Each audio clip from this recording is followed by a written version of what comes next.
All right, welcome everybody. Looks like we have about 55 people signed in already. If you can hear me, let's do a little check of our mics. Give me a hand raise. That's one of the little icons you can click on near your name. Wait, Cool. I People can can hear find the you. hand raise. Can you hear me?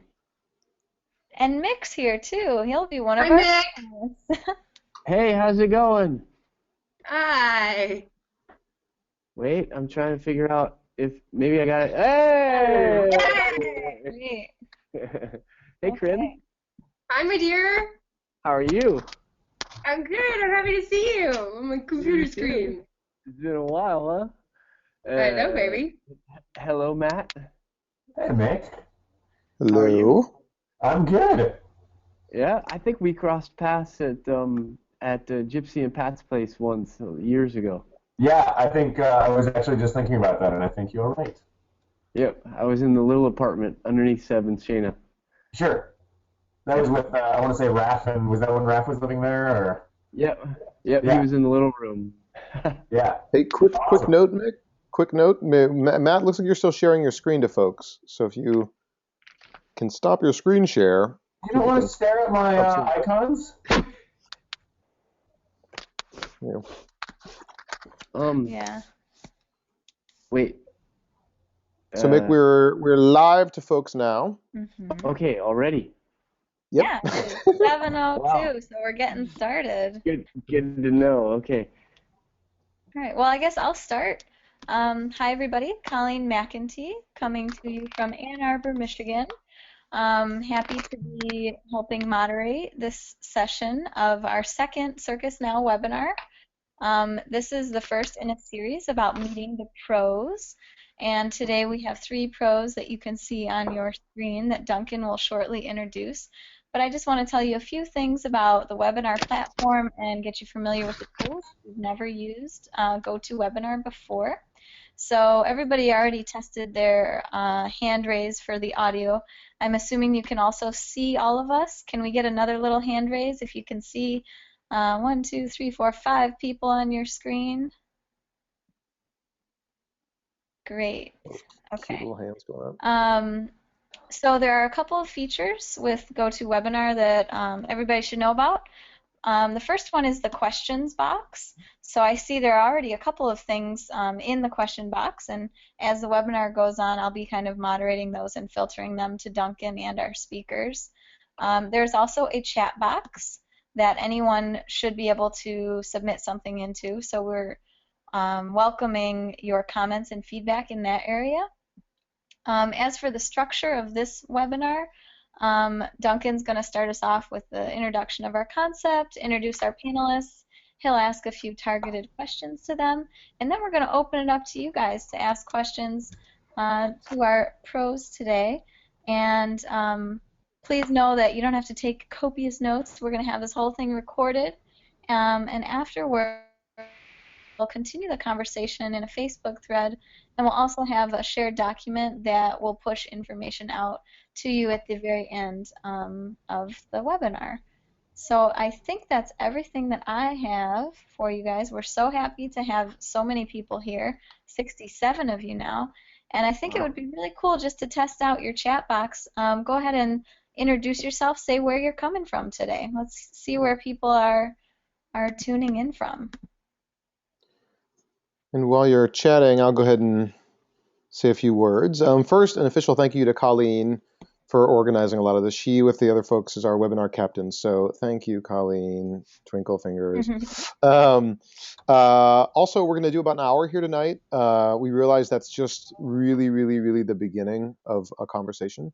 And so I want to say up front that this is our idea of kind of seeding future conversations as well. So if issues come up tonight that we think are interesting, if questions arise that we think deserve a whole webinar unto themselves, please feel free to say that in the chat box or let us know by email afterwards, because we realize this is a huge subject, and the turnout tonight has indicated that there's a lot to be said and a lot of interest. So with that, I'll kind of introduce the folks. Also, one other small note is that it's called, we're sort of looking at this as going from amateur to pro. At Circus Now, we really support all kinds of circus conversations and all kinds of circus engagements. So this is no way to say everybody should be a pro or everybody should go pro. If you're an amateur, we love you and we want you to support you being an amateur. If you're a pro, we love you and want to support you being a pro. We just do want to help folks who want to make that transition. So we got 3 folks here tonight who did an awesome job making the transition. First, and they'll each do a section, a bit about themselves and about their own stories, sort of telling their journeys in circus professional world. Then I'll ask a few questions, and then we'll open it up to questions from the crowd. So super brief introductions. First would be Mick Holsbeke, who is also on our webinar team and is partly responsible for making this happen. So thank you, Mick. He is a clown based in France from the States, is currently performing with Cirque Plume, which is one of France's oldest and most prestigious companies, and attended the National Circus School in Montreal. We also have Krin Haglund, who is an American now based in Montreal, solo artist and director, performed for a while with Cirque Éloise, and was the first woman ever to perform on the Sear Wheel, if you've ever done the Sear Wheel. And then Matt Roben, based in Chicago, also attended the National Circus School in Montreal, had a varied and creative path, including long runs with Midnight Circus, and with Shayna Swanson, co-founded the Chicago Contemporary Circus Festival and is now the executive director. So has moved from performing into a more encompassing role. So feel free to ask about that as well. With that, I think we'll kind of jump in. As I said, each presenter will have about 3 to 5 minutes to sort of basically, give us your story, guys. Like, tell us how you started, how you moved into the professional ranks, and specifically how you made that jump, how you went from being somebody who was interested in doing circus, and then actually professionally performing and supporting yourself as an artist. Maybe we can start with Krin, just because you're on the left of my screen. Would you mind going first? All right. Awesome. Hi, everybody. Nice to be here. So I grew up in Wisconsin, and I knew about circus pretty young. I had a trapeze in the backyard. I fell in love with circus when I was 4. I was like, I want to be a trapeze artist when I grow up. And for me, that meant anything any woman in the circus was a trapeze artist.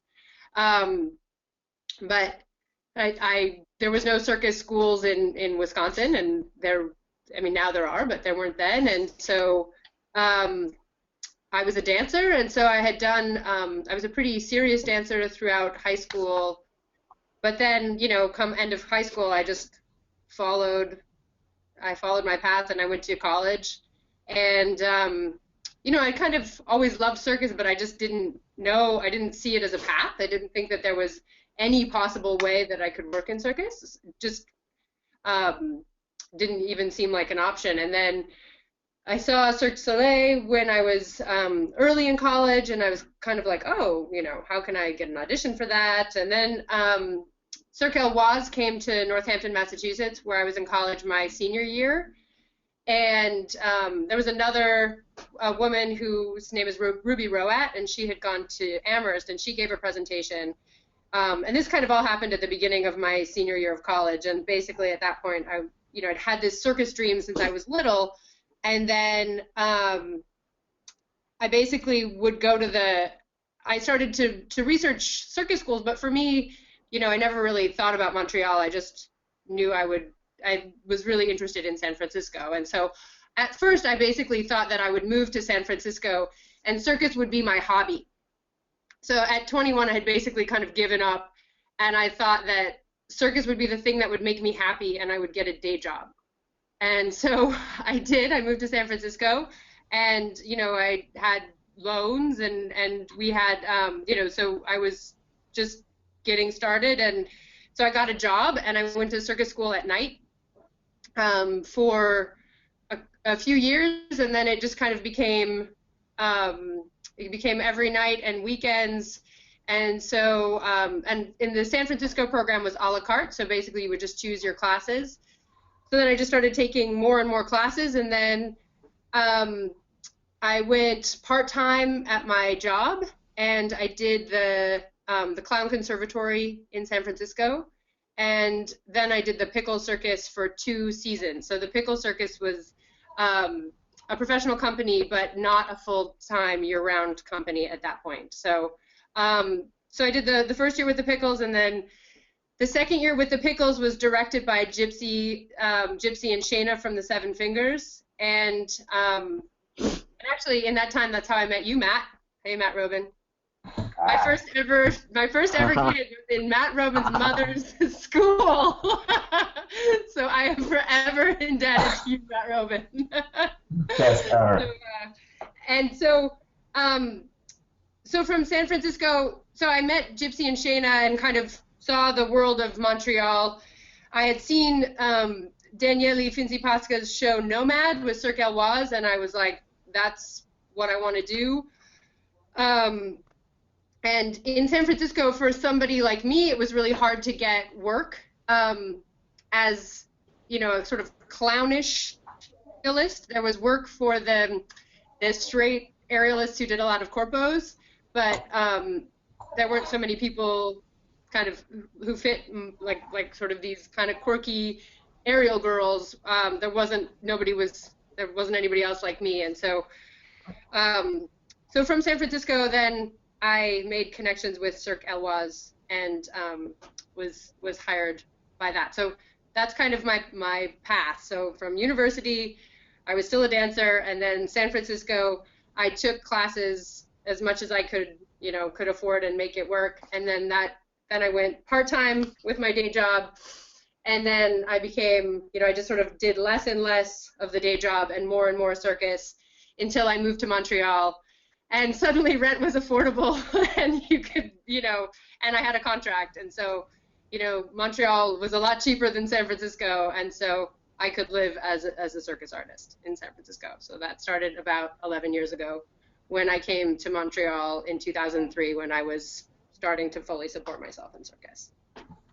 Cool, thank you. No problem. And we'll dig in more in a sec, but just out of curiosity, what age were you when you got that break with Éloise? 24. No, wait. Yeah, 24. 25. So. Cool. Thank you. Next, maybe we can go to Matt. Sure. 5 minutes. So I grew up doing musical theater, and much like Krin, I actually thought I was going to be a dancer. Although ironically, the two schools I applied to when I was graduating high school were West Point Military Academy and the National Circus School in Montreal. And thankfully, circus school took me. Oh, wow. I don't know how well I would have done at West Point. But, but the reasons were I wanted to travel the world, I wanted to stay in shape, I wanted to speak multiple languages, and both would have allowed that. So, it seemed like a reasonable thing to do. And I had, much like, I think a lot of us, Cirque du Soleil was my first true kind of, oh my God, this is amazing, this is what I want to do, moment when I was about 13, 14 years old, and I applied to Montreal when I was graduating high school. I got in, and I spent 2 years there. And very similar to Krin, my first professional circus show was actually with the Pickles in San Francisco, and this was in 1996. And I did 2 different shows with them that were, as Krin mentioned, they were 3 weeks here, or a 5-week tour, or a 2-week Christmas run, and nothing that you were going to make a living off of, but it was just a great experience. And from there, I worked with a company out of Florida for about 3 years. I worked on cruise ships for a couple of years. I was back in the Bay Area and decided I had to leave the Bay Area because it was just so unaffordable for artists. And I came to Chicago, and I moved to Chicago about 11 years ago and thought that would be for 6 months, maybe a year, and that was 11 years ago. I'm still here, and I've been performing ever since then. I've been working with Midnight Circus for the last 6-7 years. That's been my kind of primary, really fun performing company that I've been working with. And then I also do a lot of stuff with the Loft and their monthly cabaret show, El Circo Cheapo, and then a circus and symphony show called Cirque Musica that goes around the country. And tomorrow I actually leave for St. Louis to go do Circus Florida for a week. So it's been a lot of fun. I'm kind of all over the place all the time. And I mean, I still do gigs that I'm not super excited about, but that pay the bills. And, that's been the fun thing is realizing, hey, and this is something, we'll certainly talk about later. I didn't move to Europe and I didn't stay in Montreal, and that definitely had an effect on what sort of stuff I was getting as a performer. So I think it makes kind of a big difference. And, to talk a little bit briefly about the Circus Festival, we started the festival last year kind of with the idea that we wanted to get it so that Americans could have a way to stay in the U.S. and actually make a living performing in circus, see some incredible circus, be a part of it, and really kind of have what Europe and Montreal get, which is amazing performers, amazing directors, and respect for circus, because it's, it's very much, oh, you're in the circus, do you perform with elephants, or, are you with Cirque du Soleil? There's the only two things people know. And so it's, getting them to understand that there's so much incredible circus out there, and that's really what the festival's about. And I'm hoping that, whether it helps me as a performer or just, the generation to come, that someday the U.S. will be chock full of circus and will be awesome, and we can all have a great time, watching contemporary shows that, I don't want to say are a dime a dozen in a cheapening sense, but that are everywhere in Europe, that's going to be the same thing that happens in the U.S., that you're going to be like, oh yeah, there's 6 circus shows I could see this month in Poughkeepsie. Like, what? That's crazy. So that's the story. Amen. Thank you, Matt. Let's go to Mick. Hello. So I grew up in South Florida, and honestly, I never saw shows, and I didn't know about circus. I was a skate punk, and I was getting in trouble, and I was failing some classes, and I had one teacher who was really, really cool, and he's told me that if I made juggling balls out of tennis balls and I learned how to juggle, that he would give me the extra credit points I needed to pass my class. And so that's how I learned how to juggle, and I fell in love with it. And this guy he was a decent juggler, and he was a really cool guy, and I ended up like kind of ditching all those people that weren't really so good for me and hanging out more with some of the other kids who were learning how to juggle too, and it got me all of a sudden really inspired, and I was just juggling lots and lots and lots for fun. All of a sudden I had like a different outlet, and I was on the street, like in the downtown area, and I was juggling with a friend of mine for fun a Friday night, and someone came up to me and said, where do we put the money? And I was like, what do you mean? And they were like, well, where's your hat? And I was like, well, what are you talking about? And they were like, well, I want to give you money. And I was like, why do you? I'm sorry, I'm really confused. and they told me if I put a hat down, it was like street performing, and I could make money street performing. I kind of had a little, maybe there was a bunch of other things that I could do with juggling. So we started to make little skits, and we started to actually do a show instead of just having fun, and people started to come more, and I realized that I really enjoyed performing. That was my first taste of performing, was kind of on the streets like that. And then, so this teacher, he saw that I really took to it, and he started like feeding me little things like books or videos of people, and that's how and he met one of the Mud Bay jugglers, a group of jugglers from the West Coast. He met one of those guys' parents in an airport in Naples and invited him to come into our class, economics and juggling, which I mean, at the time I didn't see any kind of course. At the end of his little time, I asked him, well, man, it looks like you're having a great time, and you're doing shows, and I'd like to find more. Like, what can I do? And he said, well, you should go out west and try and find vaudeville or festivals, juggling festivals. And at this time, I didn't know anything about circus schools, and I'd looked online, but I didn't find any kind of information online. I'd never heard about anything besides just like Michael Motion and the video 3D Different Ways. And anyway, and this guy from the Mud Bay Jugglers told me to go west. And so I went west, like 3 days after high to Seattle, where I had a family member, a family friend, and I just started like kind of slowly picking up information about like going to juggling festivals, and then finding out about circus a little bit, and then I heard about this and that, and I did a lot of street performing, and ended up in improv theater, and then I eventually kind of started to let go of the dream of doing circus because I didn't know what to do. I didn't know how to figure it out, and I had a long stint of odd jobs, planting trees, or I ended up at a wilderness survival school for a while. I didn't know what I was doing. I was lost for a while, and then but I still always wanted to do circus. And about 2 years later, I had another big aha moment where I realized I'd let go of that dream, and I decided to kind of do a little more research. And at that time, I met somebody, and I found more information online. I started to hear about Circus Space in London and Circle Media in the UK as well. And then someone mentioned the school in Montreal. I didn't know what it was. I started to kind of dig a little bit more. Finally, I found Sanka. Well, I met Chuck and Joe. At this time, it wasn't really Sanka. It was just getting started in Seattle. And I went to one of their classes, one of Chuck's classes in Portland. And after the class, we went to have pizza. And he said, "Yeah, you should come take it. We're starting something in Seattle. Come and meet us in Seattle." And so it kind of went like this for years until actually I saw you, Krin, in Elwaz in Bellingham. And, Oh yeah. and then I was like, oh my God, that's what I want to do. I want to do clowning and juggling and circus, and here's people that are doing shows that, like, I could see myself there. And that was right around the time that I started hearing more about Montreal, and that was when. Hey, Mick, I'm sorry to interrupt you. We got 1 minute left, but just because we got to move on Good to quickly. know. Good to know. Yeah. Okay, so make this story short. I ended up down in Seattle, moving my bags down to Seattle, spending about a year and a half teaching juggling and absorbing as much as I could from Chuck and Joe in Seattle, and then preparing for my audition in Montreal. And then I worked my ass off and got in, and that was kind of like the kind of start of the rest.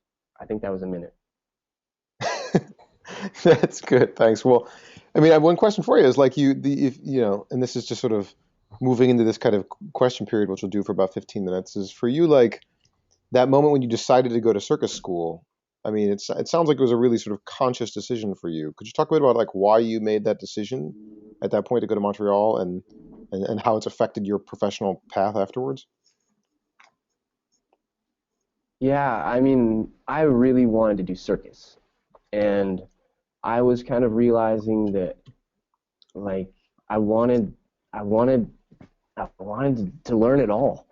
And when I looked at the people who were performing, or the people who were doing the things that I wanted to do, a lot of them had a lot of skills that I didn't have, and I didn't feel like I could get in an a la carte form like I saw was being offered in San Francisco. And so I felt like for me, when I looked at the professional program that they were offering in Montreal, I said to myself, like, okay, if I could go one place, if I could get in, I wasn't a juggler of a high level or anything, but I said if I could do one thing, I want to go to a circus school. I wanted to go abroad also. I wanted to see other things. It was exciting for me, and I wanted to do clown, and I didn't know where to learn clown.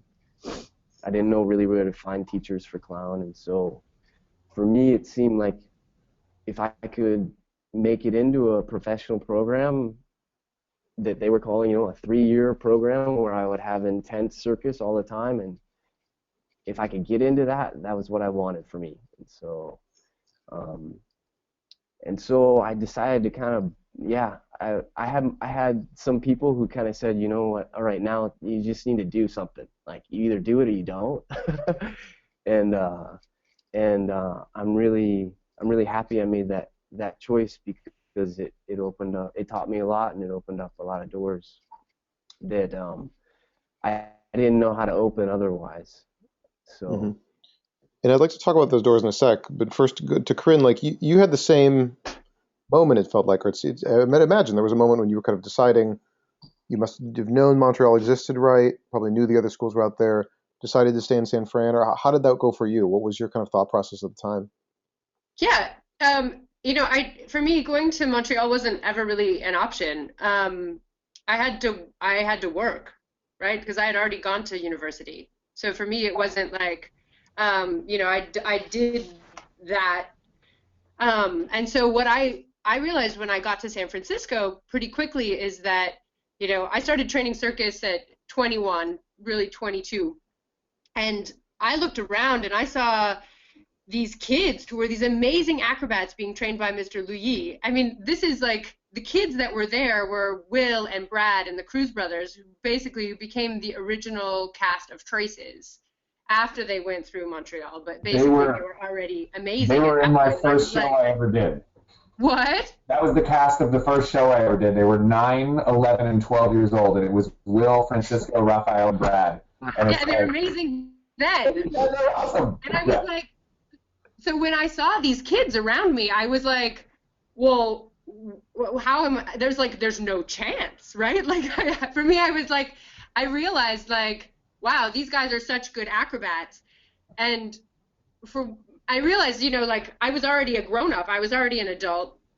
I was in my early 20s, and I realized that if I wanted to work in circus, I had to find another way to get myself on stage, because I was never going to be a better acrobat than them, right? So I realized pretty quickly that if I wanted to work in circus, I had to use everything else that I have, everything else that makes me different. And this is kind of this thing now that I'm doing a lot more directing and I'm working with artists. This is like the magic of circus, right? This is what makes circus so great. But when I realized, I had this realization, and it was almost a panic mode. It was like, oh my God, how am I ever going to work in circus if I can't be the best acrobat? But then I realized that there's room in circus for me as somebody who's I have musical skills. I like to talk on stage. I like to, throw knives at Mick. Hey, Mick, I like to do, good catch, by the way.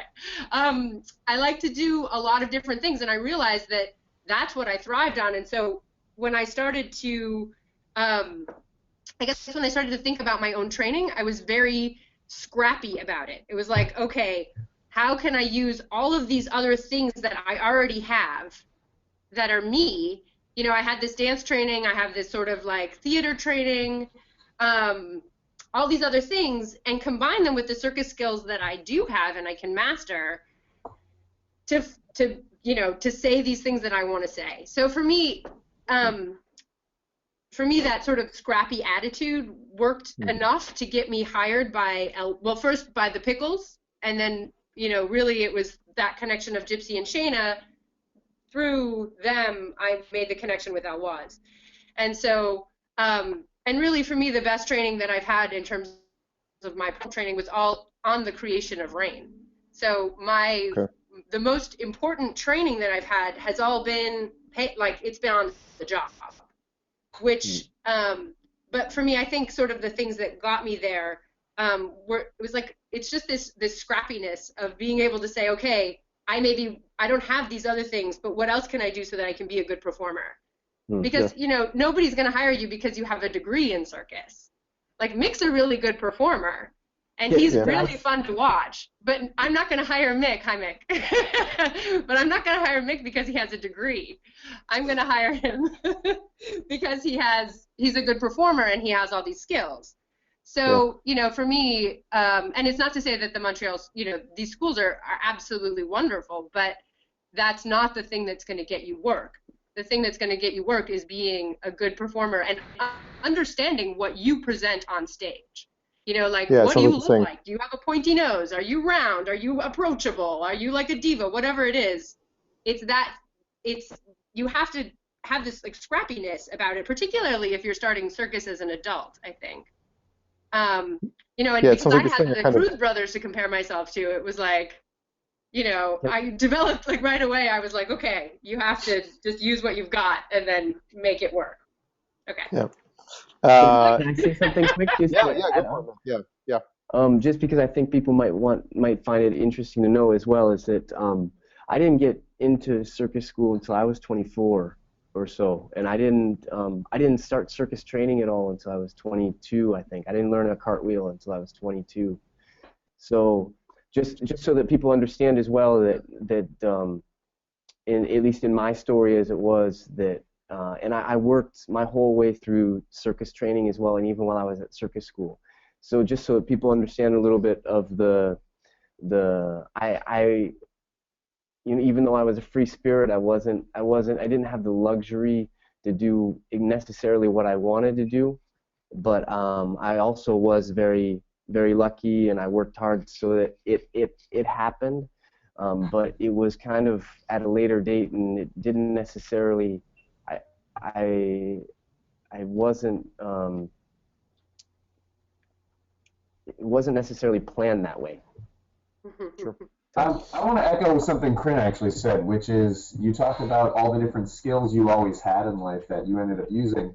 I think for so long I was trying to say, I need to work on this thing that I learned at school, or that this is circus. I have made more money in my life doing the things I had as hobbies as a 12-year-old that are performance related than I have probably equally as much, I'll say at least, than I have made with what I do professionally, you know, whether it's acrobatic bicycle or chair balancing or whatever it is. I mean, some of the most absurd things where I have a joy for playing the ukulele or the accordion. I do so many gigs with that as the fun, like, I'm not good at the accordion, but I do one amazing 10-minute long gangster rap rock and roll medley that is hilarious, and it works. And it's, I think that's what people need to realize is you have to embrace what you bring to you. And, it seems like the three of us, Krin, Mick, and myself, are all kind of that clownish performer. And I think that's true of clowns in particular. It's not just, oh, I do silks, or I do bicycle, or I do handstands. It's, I do silks, but in a hilarious way where my wig falls off, or I do, acrobatic bicycle and I'm, mugging for the crowd the whole time. I'm never going to do the bike act that Jeannot Penchot, who started Cirque Éloise, did and won a Paris festival with. It's never going to be me. I could try and do it. It's not me. But what works for me is the my personality coming through, and I think people need to embrace that more. It's really following who you are and using those things, because maybe you did do something where you have an architecture background. Well, you know what? Throw architecture into your act some way. Figure out a way to make that your specialty, and that's going to be what gets you somewhere. Mm-hmm. To address the something you said, Mick, that there's this idea that you go to circus school and you come out, and if you go to ENC or the National Circus School in Montreal, there is kind of a path to an extent, or there are opportunities for you. Like Matt, you say you kind of went to National Circus School, but then came back to Chicago. How did you find that like, how did you make that transition? How did you, given that you didn't have those natural opportunities from Montreal, how did you work your way through, what was happening in America and begin to get those first gigs that then kind of developed your career after that? Well, and this is something I'll say, I think hands down, and this is true whether it's me producing this festival or me doing shows, it is 100% the relationships you have. I can maybe count on one hand the amount of shows I've gotten that I just blindly auditioned for. I can count on all my hands, toes, head, eyebrows, whatever, the amount of shows, gigs I've gotten because somebody knew me or I was friends with somebody. And it's not in a nepotistic sense. It's in a, you need to build a relationship with somebody. And I think that's why living in Montreal or living in Europe helps you as a performer. And what we're, again, trying to help with the U.S. is to say, hey, look, if you know these people, if you have the chance firsthand to meet these people, first and foremost, if you're the director of a show, you want to work with people you like. And if I hang out with you one night and find out you're a jackass, I'm probably not going to hire you unless you are an amazingly, incredibly talented person. And even then, it's, is it worth it or not? I don't know. I mean, maybe it's not. And so when you came back to Chicago, then you sort of just began cultivating those relationships and sort of feeling it out and seeing how. Yeah, not even Chicago, just everywhere. I mean, the kind of everything from, from whether it was the Pickle Circus I got to work with or, Circus Floor, it was having met those people. I mean, I would say the relationship, and it might have been meeting them one single time, but it was that FaceTime that really made the difference, just getting to know somebody. And so it is, whenever possible, if you go see a show, try and say hi to the director or the cast backstage, because you never know when 10 years later you might run into them again and they're like, oh my God, we need a clown or we need an aerialist and you're in town, great. I mean, it happens that way a lot. Right. So we're making a list of questions from the audience or from the folks who are in attendance. They look great, guys. We'll start getting to some of those now. We had one from Eric and one from Rosita that were kind of similar. For those of you who did go to circus school, and for Krin, for you too, who went to the clown conservatory, like the way Eric phrased it, can you tell me more about your preparation for circus school? Like, what did you do? What advice do you have for folks who are now gearing up to go to circus school to use that as the transition point into the professional ranks? And that's for anybody who wants to field it. Well, I can talk from my personal experience just quickly if you want. Um, what really helped me was when I chose which direction I wanted to go. Like, what did I want to specialize in a way? Like, what got me the most excited? Like, for me, I didn't feel like I could honestly get into Montreal as a juggler because I wasn't that good of a juggler. For me, it wasn't my thing, and I wanted to do more clown, and that was what excited me the most. And so I went for that. And once I went for what excited me the most, and I was a little bit more honest about, at least for me, like that I just probably wouldn't get in as a juggler, even though I loved juggling. That kind of gave me a direction, and that also helped me to kind of say, okay, who do I need to try and find to help me to prepare for this? Who might in my community or who might people that I know that could help me to prepare directly for this one thing? And I actually printed up in my case, ENC's, like they had at the time they had like a audition preparation sheet, and I printed it up and I saw, oh, there's strength training, there's flexibility, there's acrobatics, and I kind of just started chopping through them and saying, oh, I'm definitely not flexible. I better start working on my flexibility. And they at the time they had like a few different lists, and like I was like, oh, I can't do a backflip. Oh, I better learn how to do a backflip. Find somebody who can teach me how to do a freaking backflip. Or that was kind of like my thing was that I needed to find people who had more skills than I did, who like I could say to them, look, I'm preparing for this. This is what I understand what I need to do. And what I did was I went to Montreal. They had like an open porte ouvert. It's like an open door thing, and you could come and meet the school and see people. And I bought a plane ticket and I went out there. And when I got there, they were like, what? You flew out here just to see the school for the porte ouvert? And I was like, well, yeah, I was kind of thinking I might want to try and get in. I thought it might be nice to meet people and see what it's like before I like ditch my whole life into this. And although already I met the director of the school, and I got to meet people, and I got to see what the ambiance was like. And then I came away I met one of the clowns, and she said, whatever you do, don't try and be funny. And so I was like, oh, I guess that means something, and so it really helped me to go wherever I wanted to go and see it before I went to my audition. And at least that was my kind of preparation stuff. But I'm going to let somebody else talk because my battery is about to die, so I'm going to go plug it in. Cool. Anything you guys would add to that quickly, or should we move on to another question? Quickly, just my sense of like the elite school. So I went to San Francisco, which was a la carte, plus there was the clown conservatory, but basically like the level at Montreal and Quebec is so ridiculously high right now. I don't know what school you guys are considering, but basically, like, I think what Mick was saying about, yes, go through the list, but don't forget that it's important that you need to also be a good performer. And so take a little bit of time and work on, you don't need to be a clown, but you do need to be a good performer, because the people that get into the ENC are already very, very good before they even get in. I mean, they're like these like circus aliens, right, before they get in. And they have something that people want to see. And the circus school sees that, and they're like, okay, I know that in 3 years we can cultivate this person into like a total rock star. So if you're wanting to get into the circus school, you need to do your homework, and you need to figure out, you need to be very good at whatever your discipline is, but you also have to be interesting to look at on stage, even before you get there. Like, so you can't forget the rest of your performance. And I feel like sometimes people just spend so much time working on their technique, as opposed to the entirety of you and your performance on stage. So wherever you are, make sure that you're well-rounded, and don't forget the overall performance stuff, like clown, connection with the audience, dance, breath, all that stuff is super, super important. Great, thank you. Super practical question from Joey. How were you able to finance your training at a professional circus school? Was it from teaching? Was it from day jobs? Was it from your parents? I mean, what, how did you make ends I'll meet? answer that first one.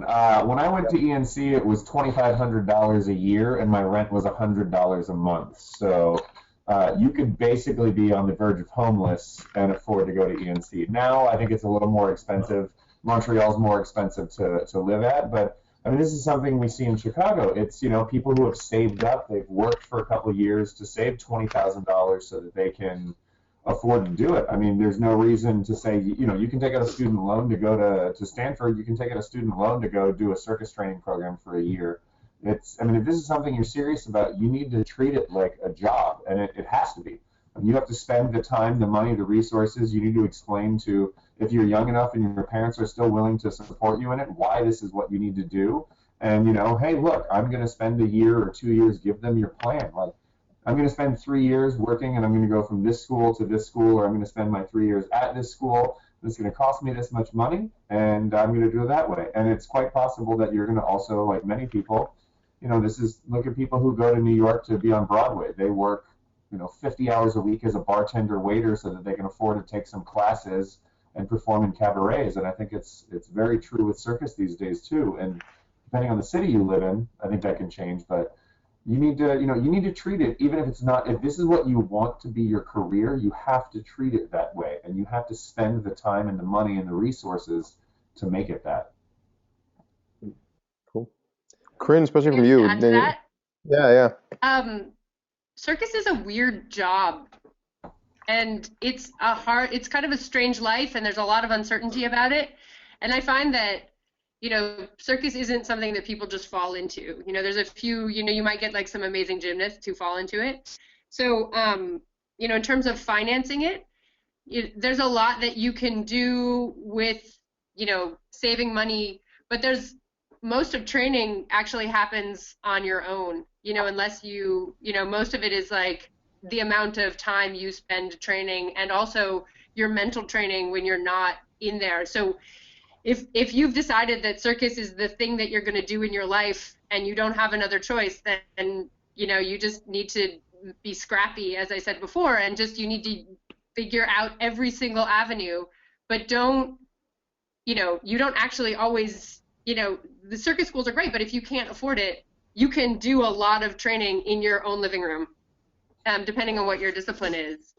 And you can do a lot of training in your own brain.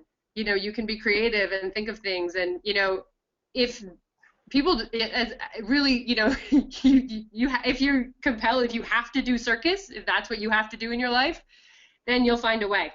It's Well, and I think the internet now, I mean, just to real quickly add on to that, I mean, when I was, 1995 was when I got into school, the internet was just starting. I mean, it was AOL chat rooms, and that was like, hey, the internet, it's a novelty. You can send an email to nobody who's listening.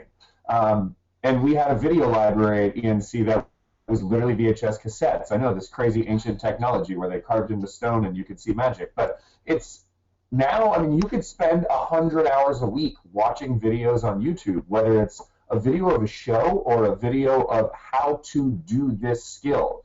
And I'm not recommending in any sense that people get their circus training from YouTube, but you get the idea. You can learn so much from watching videos. You can learn what you like, what you don't like. You can learn, anything from techniques to just straight up what's out there. And I think that's the most important part, is seeing what exists. And if this isn't something that lights your passion on fire, don't do it, because it is hard enough to be a performer if it's everything you can ever imagine doing. It's got to be even harder if you're just kind of on the fence, because there are months where you make a huge paycheck and there are months where you make no paycheck, and that is followed by a month with no paycheck and a month with no paycheck. So you have to love this. And, I think a lot of us do, and I think a lot of you out there probably do, but just remember that. I mean, and you said that in the beginning, Duncan. It's not, it's not for everybody. You don't have to be a professional to be in love with circus, and you have to be in circus, or I will say, you have to be in love with it if you're going to be a professional. It's not going to work any other way. Cool. And on the subject of, would you like me to respond to the how did I finance my school real quick? So just in case. It's, sure. Do you have something? Yeah, go ahead. I can make it real quick. I sold my car. I cashed in an AmeriCorps scholarship that I had gotten for planting trees for a year. And I was lucky enough to be at Sanka in Seattle, and they helped me rally together people to throw a big party show fundraiser.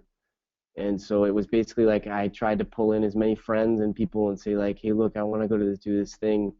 What could we possibly do to maybe help me? Because otherwise I'm not going to be able to do it. And I think that what Krin said and also what Matt said is that like if you really want to make it happen, there are ways to make it happen and to get over the financial hurdles. I worked my whole way through school while I was in Montreal, and I lived cheaply, and I was lucky enough to be in a place where I could let go of everything and do that. But at the same time, that was kind of all I wanted. So you find a way. Mm-hmm. On the subject of making it happen, this is a question from Amanda. Any advice for people in their 30s who got into circus late? Is there hope for us to go pro even if we cannot go to an intensive circus school? Totally. Nick's nodding. Go ahead. You want to take that one, Nick? You want to start there? I'll take it. Yeah. I mean, go ahead, Krin. I would just say there's no reason why age should to stop somebody from having a successful career in circus. I agree, and also you need to be realistic about the fact that you're not a child, and you need to not pretend to be a child on stage. Like somebody who starts circus as a 10-year-old, you're going to be able to do things that are so different. You're going to bring a presence, but it never works when somebody tries to be a different age on stage. Like they're like, oh, hey, I'm young, and you try to do acrobatics. Rather than owning the fact that you're in your 30s and you are doing your very best, but if you let us see, because we all like it when people work really hard at stuff, and so if we get to see you as a person in your 30s trying hard stuff for you, we're going to enjoy it if you're enjoying yourself. But you have to acknowledge what we're seeing as your audience, and I think that especially when people are getting into circus later, or even like as you grow older as a circus performer, I think that disconnect of you have to understand what people see when they see you doing circus, and it's not wrong, but they don't see a child, and so they're not going to want to judge you on your splits or your acrobatics. They're going to want to judge you as this whole person doing the work. And so in terms of, you have to own what you look like on stage. You have to own that you're not a kid. You have to own that you have different presence. And then I think if you really can understand, okay, this is what people see, this is what people think when they see me, which is a hard thing to do, and you always need people to help you figure this stuff out. But if you can do that, then I think you can harness your skills and have a professional career, as long as you're not trying to be somebody you're not. Cool, thank you. Another difficulty faced by Alicia. How did your parents feel about you choosing to be in the circus? Yeah, I was pretty mad in college. Yeah. Mine were cool. I mean, I had grown up doing theater. I had grown up doing, unicycling, juggling. I will by no means act like I was one of the kids who was amazing at the circus skills. I did a lot of random variety skills, but it wasn't a surprise to my parents when, after doing, 6-7 years of musical theater and juggling, acrobatics, I would do birthday parties as a clown, and that doesn't shock your parents when you say, I'm going to go do circus. So I had it pretty easy. My parents were amazing, and I couldn't have done it without them. So thanks, Mom and Dad. Wish you were. Thank you. And Mick and Krin? Well, I feel pretty lucky too in some ways. Like my mom definitely, well, around 23 or 24, I didn't know what I was doing. Honestly, I had some pretty serious bouts of depression. And when I finally told like my mom that I had found something that was really inspiring, that I wanted really bad, she was like, "Dude, just go and do it." and so I had some tough times where I was pretty lost before I finally decided that I had found circus and that I found something. And so they didn't get it. They didn't understand. Like they thought I was going to take that architectural scholarship that I had in Florida, but I didn't take that, and so they were pretty confused. But once they once they started to see that like I was really serious and that I was organized and that I was motivated and that I was like doing stuff and I was being productive, then they were like, oh, okay, okay. I never thought of it as a career. It just kind of happened to be a career. But once they started to realize that it was becoming a career, then I think that took away a lot of the pressure. And now my mom and my family, everyone who wasn't so sure about it, they're totally like, wow, we would have never guessed that you would end up where you are now, considering where you were then. So I think that it's one of those things that, you know, if you're into it, you just got to go for it. Cool. Question from Michelle. What resources would you suggest to help people find the right school for them or the right path for them? I mean, I think if you're looking to stay in America, there's, you know, probably half a dozen places you can go to. And I mean, it's going to be expensive to try and visit all of them, but I think, you know, like Mick said, he flew to Montreal to go check out Montreal to make sure this is the place. And this is going to go back to what I said earlier. It's about connections. If you meet the people who are running the school you're at and you just don't like them that much, imagine spending 40, 50, 60 hours a week with those people because you didn't want to spend $300 on a plane ticket. You know, I think, you know, you might have to spend $1,000 or $2,000, but I think that's going to be the best money you could ever spend because you might realize Senka is the best place ever for you, or you might realize Chicago is the best place for you, or LA, or Mecca, or the Circus Conservatory in Portland, Maine. I mean, there's so many different places, and there's no one that's better than the other. It's what's better for you, and that's what you need to figure out. And it's going to be visiting those places, you know. And some of them are in Europe, some of them are in Canada, some of them are here. And you know, go check them out because again, it's relationships. I mean, you're going to meet people, you're going to fall in love with them, or you're not going to like them, and that's going to be what, you know, what guides you to where you want to be.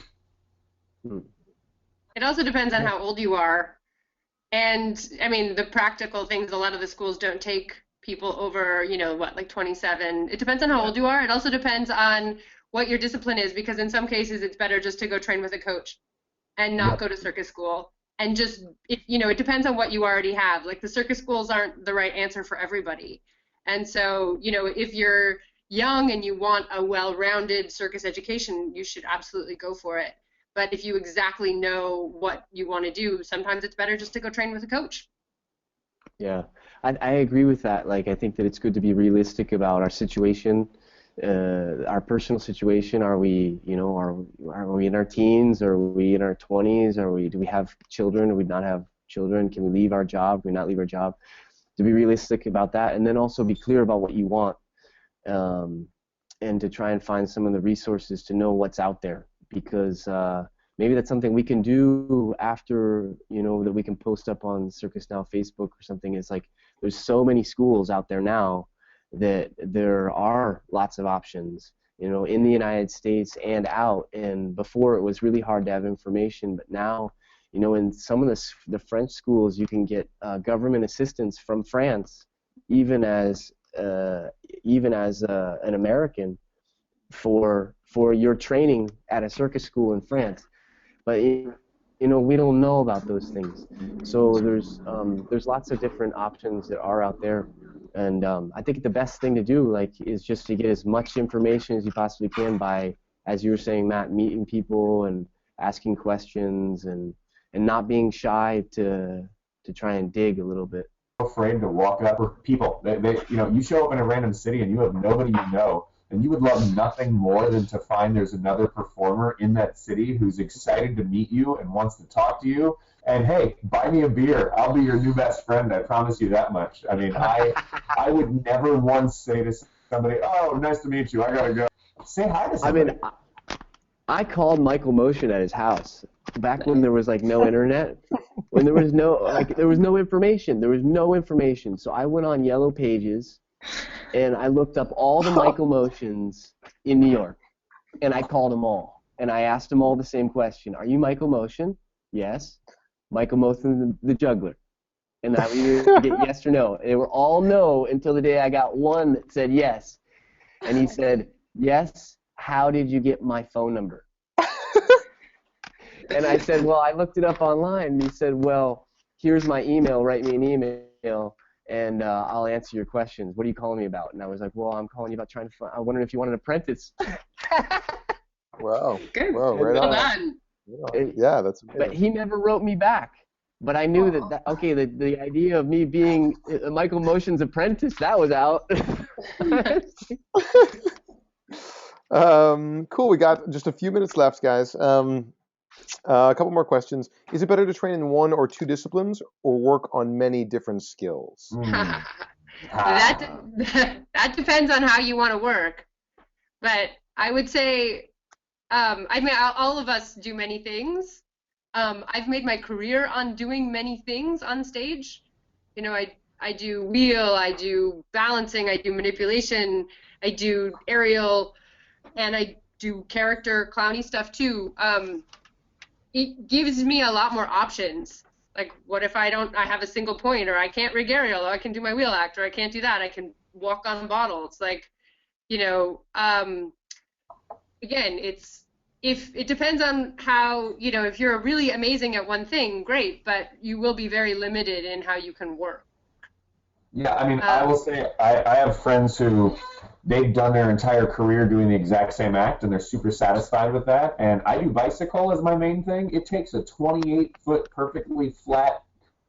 Like, it's ridiculous. Somebody should have slapped me in the face when I said I wanted to do bike, because it's killed me the amount of shows I want to do and be like, yeah, oh no, you have a 12-foot stage. Okay, well, that's out. And so I've learned a lot of other skills. It's a tough call. I have had more fun doing shows where I do a lot of skills than I have doing just my act one time. That's it. That's all. I will happily be on stage every minute you want me there, and it's a lot less exciting when I'm only doing my act, and that's the only time I'm ever on stage. So I vote for the try and learn as much stuff as you can and have fun with it. I agree with that. I think it's good to be kind of spread out, but also not too spread out. Like, I think that sometimes it's easy to get overwhelmed by all the different disciplines in circus and to feel like you have to be either good in one thing or good at them all. And at least for me, I know at one point I kind of chose like 2 or 3 things, and those 2 or 3 things became my focus, and I went strong into those 2 or 3 things. And after a while, when I got those 2 or 3 things, then I let go of one, and I picked up another one. And that helped me a lot, because it kind of helped me to just stay organized, but it also allowed me to have my feet in a few different pockets if I needed to. Cool. What about creating work? What about the idea of actually creating a piece of new work and actually doing a longer form circus show? Would you recommend that for somebody looking to make the jump, or is that Krin? no? Not at the beginning. Are you kidding? No, Okay. absolutely not. Okay. No. Say more.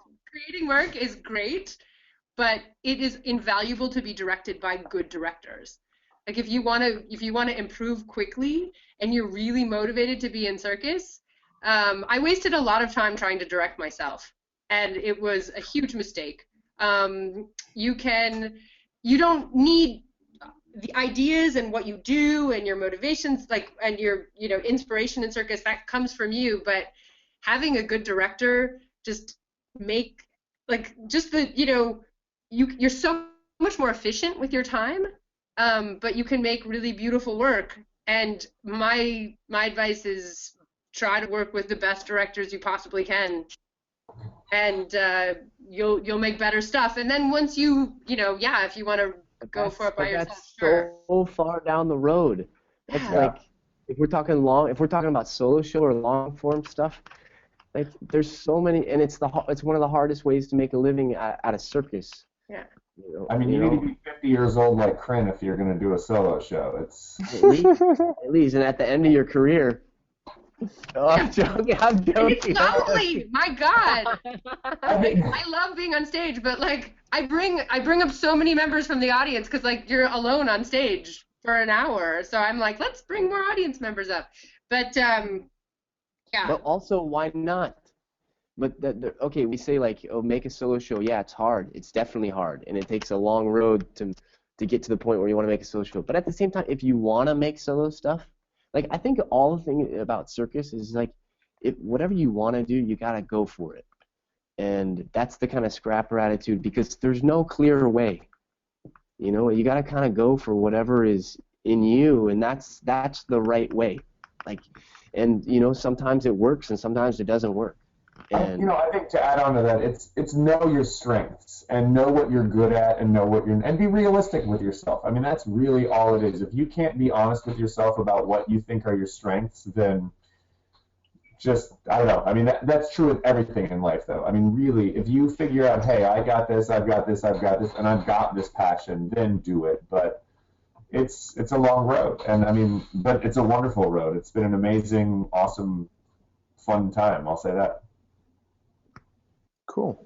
It's 8:02. I think we should leave it on that inspiring words. Mick, Matt, Krin, thank you. Thank you guys for pitching in. Everybody out there, know that we're going to be transferring the conversation right now and in the future to a webinar page on the Circus Now website, which you'll be able to comment on. We're going to put that in the chat box right here, and that should be coming up right now. Colleen's going to put that up. And stay tuned. We want to do a webinar every month, and we want to make them, hopefully as informative and fun as this one. And if you have any ideas for webinar subjects, if you have things you want to discuss or talk about, please shoot us a line, and hopefully we can get to them. There, the chat box, the chat link is up. Cool. Any parting words, guys? Any final? I have one. Yeah, do it. Right now, the circus business is really competitive. So the most important thing to going professional is just starting to you may, however you can, you need to start getting work. And what I realized when I came to Montreal, it's not so much about the hierarchy of like what company, whatever. Working in circus is great. And so as you start working, it's, you have to start with small gigs. And then the more like just, as you have a few small gigs, it's from that you'll be able to create a life. And so rather than thinking that you need a huge contract, excuse me, at the beginning, focus on just starting to work. Because if you're performing, that means that people want to see you. And you're making a circus product that audiences or producers are interested in. So start small. You just need small gigs to get started. Cool. Start little gigs. Thanks.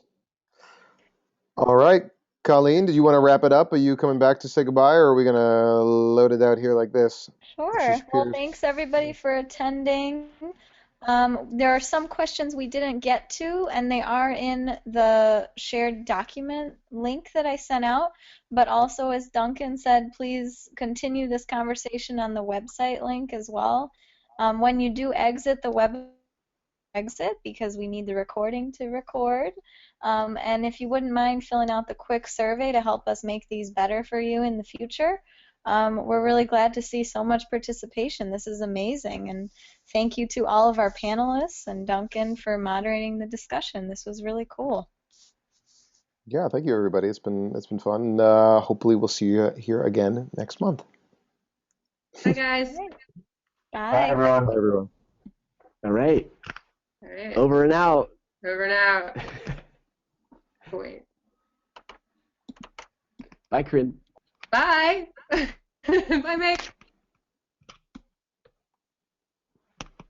Okay. Thanks.